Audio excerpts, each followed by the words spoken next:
약속이나 한 듯이 침묵했던 박수홍 씨와 박수홍 씨 형이 입장을 동시에 밝혔습니다. 박수홍 씨의 형 박진홍 씨의 측근이라는 분이 인터뷰를 했는데요. 거의 일주일 동안 좀처럼 입장을 밝히지 않았던 박수홍 씨 형 측이 지인의 입을 빌려서 입장을 밝혔습니다. 박수홍 씨의 형 박진홍 씨의 측근이란 분이 한 언론사와 인터뷰를 했는데요. 사실상 형의 대리인이라고 봐야겠습니다. 상당히 구체적인 부분을 알고 있으니 형과 논의하고 인터뷰에 응했다고 봐야 하는 게 맞을 것 같습니다. 또 외부에 나서는 걸 병적으로 꺼려하는 스타일이니 이분을 통해서 사실상 자신의 생각을 대변했다고 봐도 무방할 것 같습니다.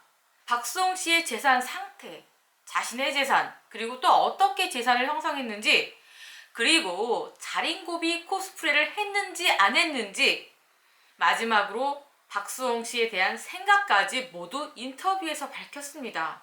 그리고 박수홍 씨도 더 이상 참지 못하겠다면서 형에 대해서 정식 고소 절차, 즉 민형사상 법적 조치에 착수할 것이라고 밝혔습니다.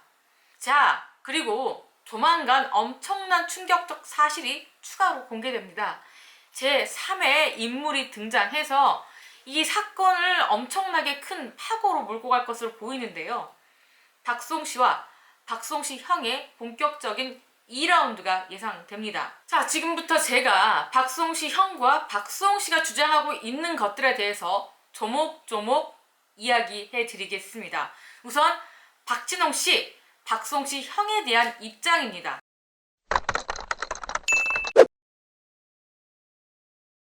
법인 라엘과 라엘 지점은 박수홍이 법인 지분의 50%, 형 박진홍 씨가 나머지 50%를 갖고 있다. 회계에 문제가 있다면 박수홍이 고소하면 된다. 박수홍이 회계 장부를 모두 가지고 있다. 박수홍은 아파트 3채 중 1채를 팔고 2채가 있다. 상가는 모두 8채다. 하지만 이 상가들은 법인인 라엘 지점 명의로 돼 있다. 라엘도 그렇고 부동산 임대를 목적으로 하는 라엘 지점 법인도 박수홍과 박진홍이 50%를 갖고 있다.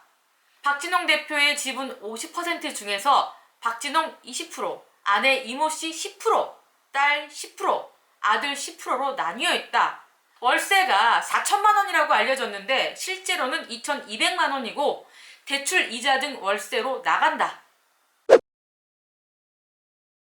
박수홍이 야심만만을 출연할 때까지는 법인이 아니라 박수홍에게 직접 출연료가 지급됐다. 출연료 부분은 절세 목적으로 퇴직금으로 나중에 받는 걸로 정리했다. 이 같은 사실은 박수홍도 인지하고 있다. 또 박수홍이 전 소속사 법인 계좌 관련한 정보를 담은 USB를 가지고 있다. 금전 문제가 있으면 법적으로 해결해라. 법인 통장은 박수홍의 아버지이자 박진홍 대표의 아버지가 모두 갖고 있다. 2000년대 초반 박수홍이 군대에 있을 때 이미 김국진, 김용만, 윤정수 등 감자골이라는 회사로 매니지먼트를 했다. 외주 제작사 일도 병행했다. 경차를 타고 다니면서 남들의 눈을 속이고 동생이 번 돈을 착복했다고 하는데 원래 자린고비 스타일이다. 차도 연기가 아니다. 마티즈 중고로 시작해서 모닝, 뉴모닝, 올 뉴모닝 경차만 타왔고 지금 타고 있는 모닝도 4년간 탔다. 유일한 차 한 대가 바로 그거다. 20년 동안 목숨 걸고 코스프레 할 일이 없다.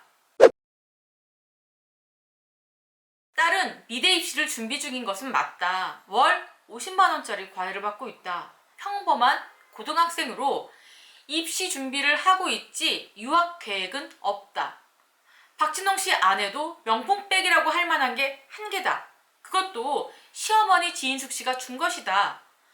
손은수 씨가 언론 등을 통해서 호의호식하는 자식들의 만행이라고 한 것에 대해서 박진홍 씨가 크게 마음 아파하고 있으며 자식 문제는 법적 대응하겠다는 입장이다. 박수홍 씨와 만나기로 했는데 박수홍 씨 쪽에서 변호사는 오기로 했다고만 했다.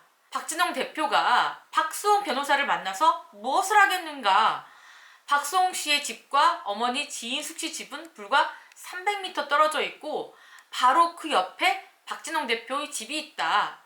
직접 연락하기 꺼려지면 아버지나 어머니를 통해서 얘기해도 된다. 박수홍 휴대폰이 현재 꺼져 있는 상태다.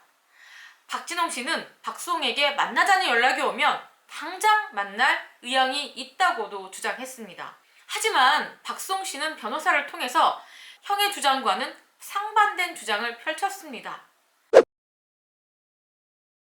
박수홍은 친형과 30년 전부터 2020년 7월까지 매니지먼트 명목으로 법인을 설립한 후에 수익을 8대2로 시작해서 7대3의 비율로 분배했다.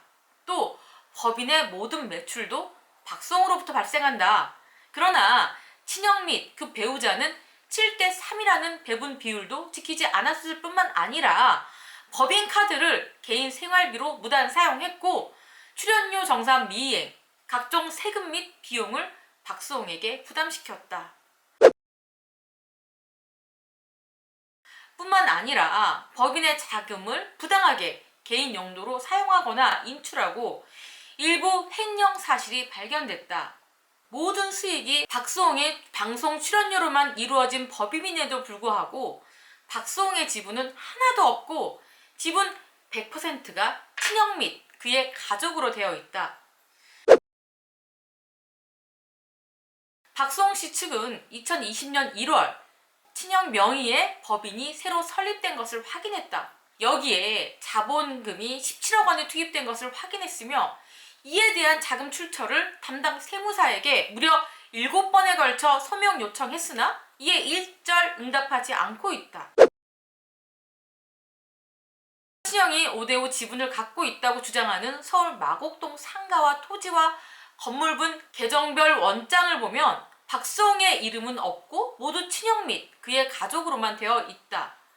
박수홍의 자본금이 투입돼서 매입된 상가임에도 박수홍이 제대로 된 권리를 주장할 수 없는 상황이고 이 당시에 들어간 10억 원 역시 돌려주지 않았다.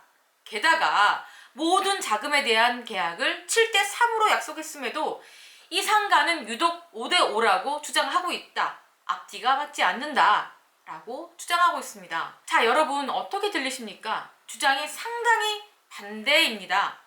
이처럼 두 사람의 갈등이 첨예해서 합의는 이미 불발된 것으로 보입니다. 법적 다툼을 피할 수가 없는 것으로 보이는데요. 30년간 신뢰와 믿음이 깨진 형제 재산 다툼의 끝은 대체 어디일까요?